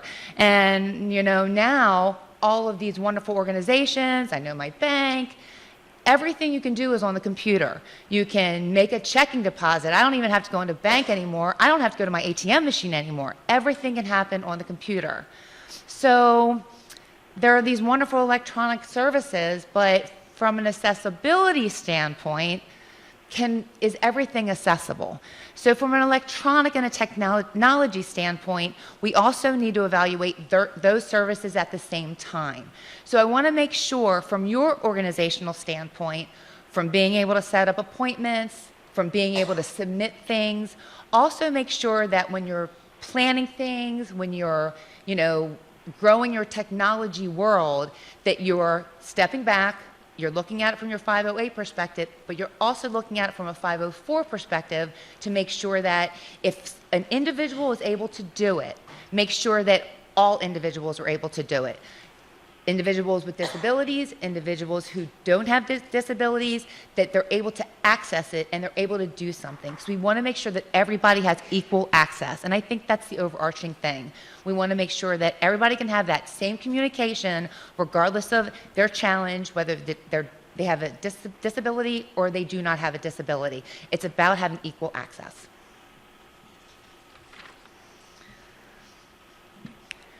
So Section 504 compliance, we worked with the regional offices and the experts out in the regional office, and we did some looking into the complaint tracking module out there, and we were looking to see if there were any beneficiary issues regarding accessing or being able to get accessible communications. And it appears to me that you all are doing very well. There was a very, very low volume of having any complaint issues, and it seems to me that you all are being very responsive and you're responding very quickly, which is very good. Going back to what Bridget had said when she was having conversations, that a lot of the programs that I know that you're dealing with, that a lot of the healthcare programs, they have timely implications, so we want to make sure that if we're being responding to a beneficiary, if you're responding to your members, if there is timely protections that we're dealing with, we want to make sure that we're being responsive to anybody who needs something in an accessible format. That way we're not taking anything away from them. We want to make sure we're protecting them. So y'all are doing very well with this important work, and we want to thank you for the efforts that you're making.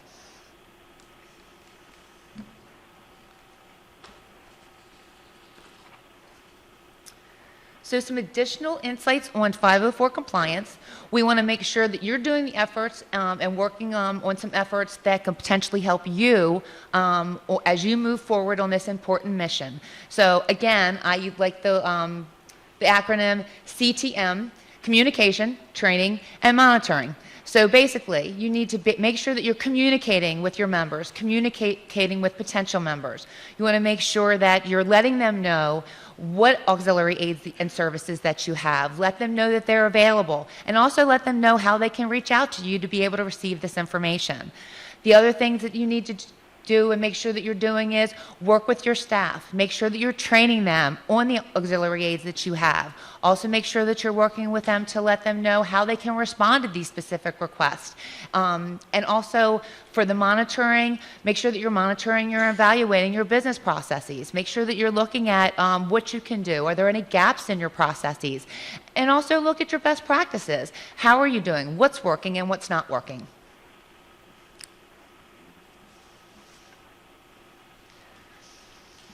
So basically, in summary, we're really glad that we got to come out and talk with you today. Basically, just bringing back to you from what I know was presented to you last year, just refresh your memory and, just be able to talk to you about the importance of providing accessible information. And I think it's about making sure that you're establishing communication with everyone.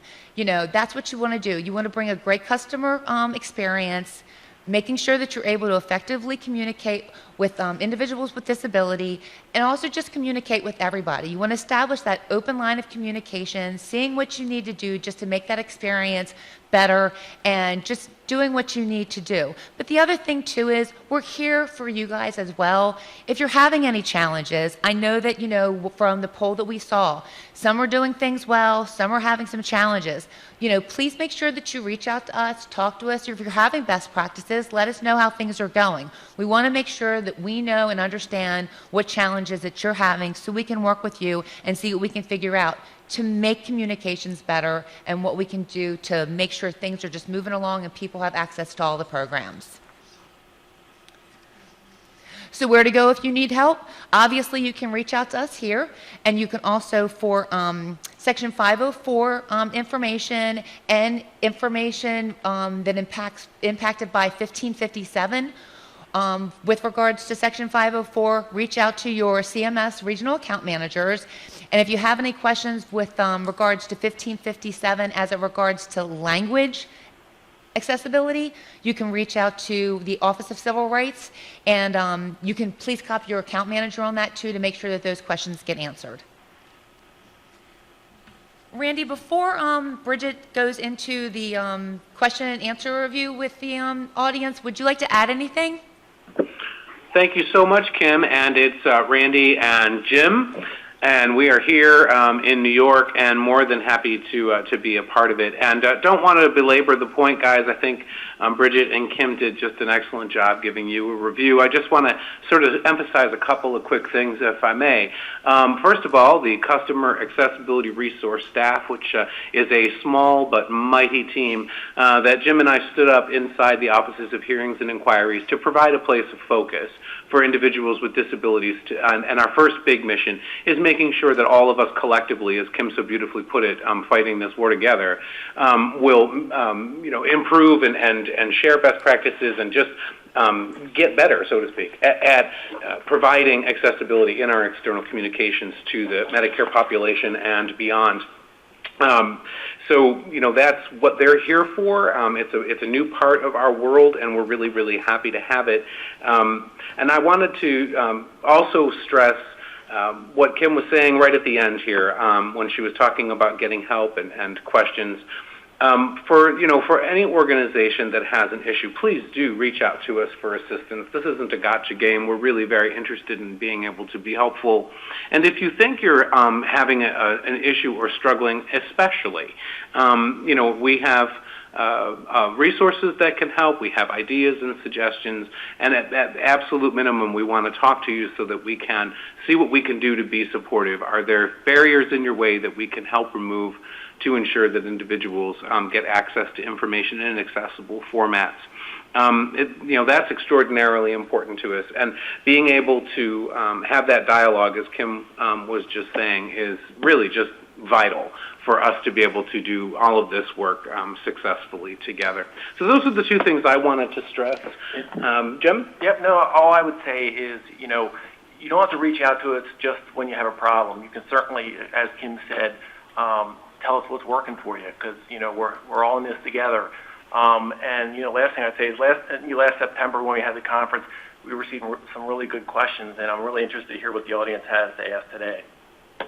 Excellent. So, Kim, Bridget, thank you so much, and thanks very much to our friends in the Center for Medicare and the wonderful conference planners for hooking us in remotely. Great. Thank you, Randy. And as Jim mentioned, we have received some questions over the past few months, so we thought we would go ahead and start with a couple that seem to come up around this topic, and then we'll open it up for questions here. The first question is about whether or not the plans have to give notice that they will provide communications in an accessible format. And the answer is yes, you must notify your beneficiaries, enrollees, applicants, and the public. You can do this on your website. You can, on your website, you should include information about the aids that are available and also how to make a request when needed. Okay, the next question. Do plans need to convert all their documents in an accessible format in anticipation of these requests? And the answer? No. You only need to make documents available upon request. Each plan can decide what materials, if any, that they prepare ahead of time to be for conversion in anticipation of requests. However, you must provide the information in a timely manner. As Kim mentioned, and I think we've hit on this a couple times, it's very important that this information be provided in a timely manner and provides equal access to everyone in the program. Note, we are talking about printed materials. Anything that's available online, like Kim mentioned, must be accessible when it's posted. And then the last question, what should the plans do if they have questions about accessible communications and publications? And I think that's the one we've been honing in on because we all know that when we leave here, everything seems very clear, and then we get sort of an issue that's a little bit gray. We encourage you to talk to your account managers. We are here at Central Office. We can coordinate with your account managers to, again, bring in the resources that you may need, and we can discuss issues. We also want to hear about best practices, so we are working with the account managers to kind of encourage conversations around both aspects of this, questions as well as successes that you've had. And again, we're here to work with you and make sure that we provide the best service that we can for the program. And I think those are all the questions that we had ahead of time. Okay, do we have any questions from our in-house audience?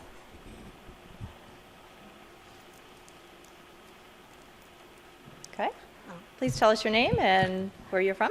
Okay, Linda Howard from Alternative Compliance Consulting. And I have a question regarding 1557, the language insert requirement. In addition to the insert of the alternative languages, there's also a requirement that you have to include any other prevalent languages. And I know last year, looking for the prevalent languages by state, there wasn't any, I couldn't find any guidance from CMS in terms of that data. And it was stated that it would be released soon. Has that information been released in terms of giving plans guidance on prevalent languages by state? Unfortunately, I'm not as familiar with the 1557 part about languages, but I think it's a question that we can probably record and take back. I don't know that we have that answer right here today. Okay. All right. Thank you. Hi, Mike Sneckenberger, Anthem. From the fall conference, one of the impressions we had is the enrollees only have to make a request once during the time they are enrolled in order for alternative materials, or a standing order, if you will. Wanted to see if that is still the requirement at this time. That is the goal. If a beneficiary notifies you that that their preference is Braille, I think our goal is to provide those communications to the extent possible in that format. Thank you. Hi, Britton Whitbeck from Lumeris. I had a question about once materials are requested in another language or an alternative format, as far as timeliness from an operation standpoint, is it acceptable to send an English version or a print read version of a document to meet the timeliness standard, and then within a reasonable amount of time send that alternative format? So I want to make sure I understand the question. So you're saying send it in a standard format and then follow up with the alternative format? Right. So if they had, if they requested a service or a drug and we were either approving or denying, and we have a certain time frame to provide that notification, but they've requested all communications in another language or an alternative format to meet that timeliness standard, could we submit the standard format and then follow up within a timely manner with an alternative format requested? Yeah, and I think with the alternative format, and I don't want to speak directly to the language because we're definitely not the experts on the language. The goal is to ensure that the protections are there. So if you've been notified that someone needs that alternative format, they need to be given that same time frame with which they get the information in a way that they can consume it. So I think that would be the concern. And I'll lean on Kim or Randy or Jim if they have any more clarification. So I know we've talked about ensuring folks have the protection. So if we're going to give them 10 days to respond to something, you know, they need to get the information in a way they can consume it for that clock to start. So I think we can't just assume that the standard format meets their need. If they did ask for it in Braille, sending it to them in standard format doesn't necessarily ensure that they've received the communication. Okay, thank you. I couldn't have said it better, Bridget. Nicely done, and that's really what's so very important. But you know, as you you know, run into questions and issues like this, we really do welcome the interactive dialogue so that we can look for ways to provide, you know, guidance and clarifications and work with our CM partners who provide all of that information to you about the operational running of the program. So happy to hear your experiences. Also really thrilled to hear from folks who've figured out great ways to make things work. You know, all of that is good, but I would agree with Bridget. Okay, it appears we have another question. Hello, Deidre Rosenbaum from Fresenius Health Partners. Just a quick clarification from the last one. Is it possible to give oral notification, especially if it's needed in another language, or need to read the information out loud to the individual? Would that meet the requirement while we are looking at doing the Braille or the other type of language to meet the timeliness requirement and ensure that their benefits are protected? So let me just make sure I understand the question. You're asking if you can provide the information orally while you're also working on the timeliness thing. And I think this gets into some of these ongoing conversations we need to have. There have been cases actually where the preferred method of communication has been either orally or a qualified reader. And so that does meet some of the requirements, but I think we would have to make sure that we do also ensure the timely protections are there and would need to make sure we consider each case. So sometimes we have to think about on a case-by-case basis to make sure that we can consider how the communication is going and we're ensuring effective access. And again, I appreciate on the flip side, you don't want to delay an answer because you're working on something else. Right. So I think if that's the case, we should probably, when that arises, we want to make sure that you guys also have processes to make sure that that is escalated quickly and we can get to resolution quickly. Okay, thank you. And I'll open that up, and any of my colleagues want to add to that. Nothing to add here, Bridget.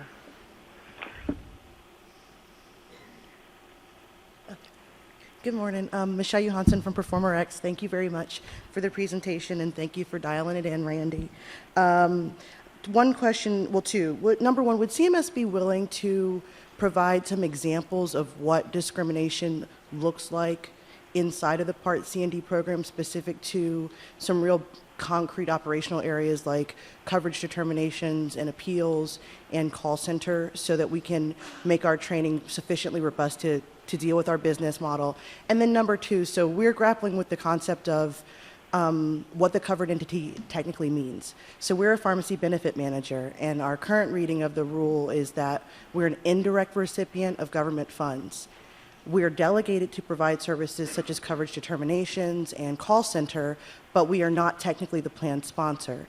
So if a beneficiary were to complain about them being discriminated against, for example, because of a call and maybe someone was rude or didn't transfer them to the relay and they called our number, is CMS's expectation that the PBM or the TPA or the indirect recipient have its own independent grievance procedure, or are they supposed to be fed into the plan sponsor's grievance procedure?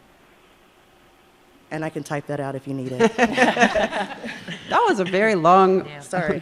complicated question. And I do appreciate the request for examples. I mean, we have simple examples that, you know, I can speak to where we do have examples. You know, if someone does call the call center and is asking for information in an alternate format, we have to provide that, right? So we have to record the request and make sure that the Medicare information is provided to them in that format.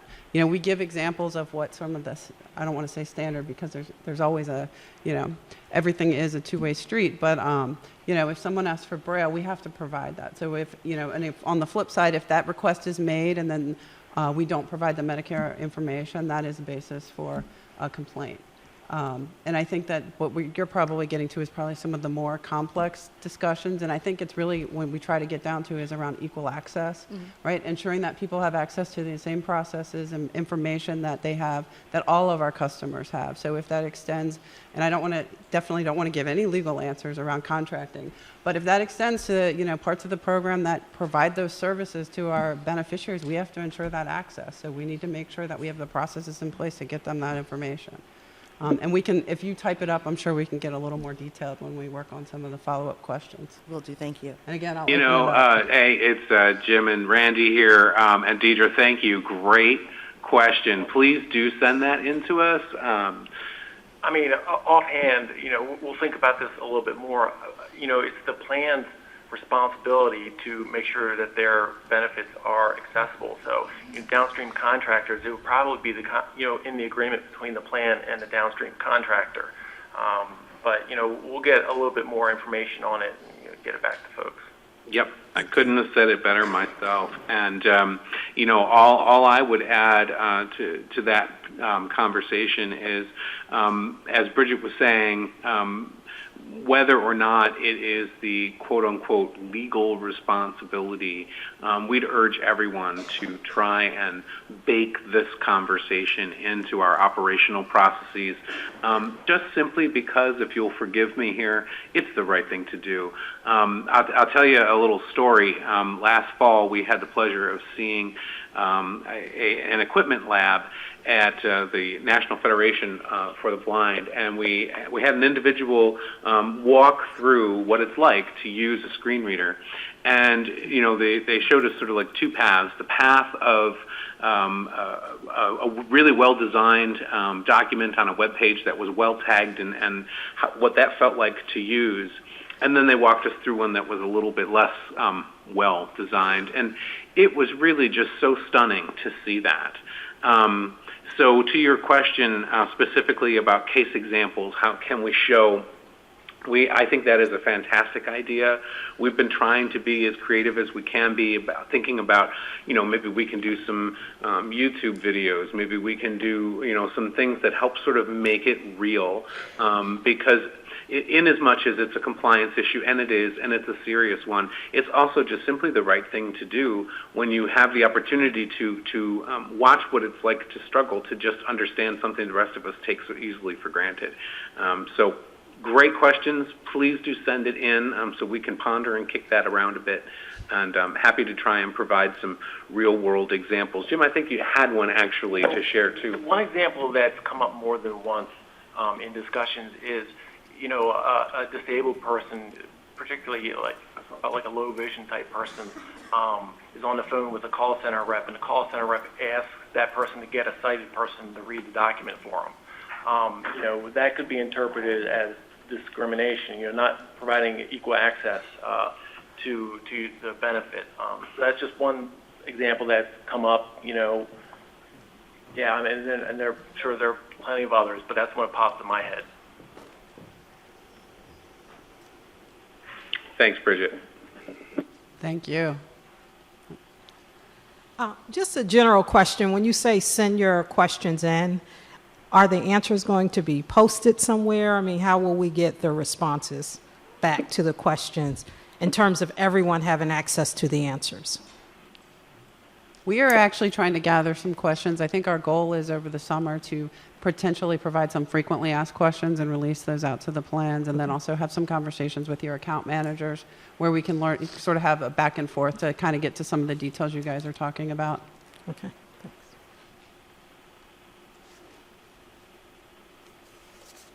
Okay, great questions.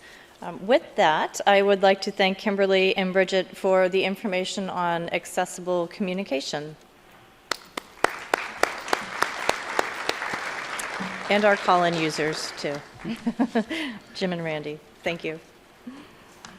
All right, so if you'd like to evaluate the session, then go ahead and select A, follow the link. And that brings us to our lunch break. We will be taking a 60-minute lunch break, and our next session will begin promptly at 12:45. For our in-house guests, the cafeteria is downstairs, and if you pre-ordered your lunch, you can pick it up at the Jazzman Cafe, which is right outside of the cafeteria. And for our viewing audience, please be back at 12:45. Thank you.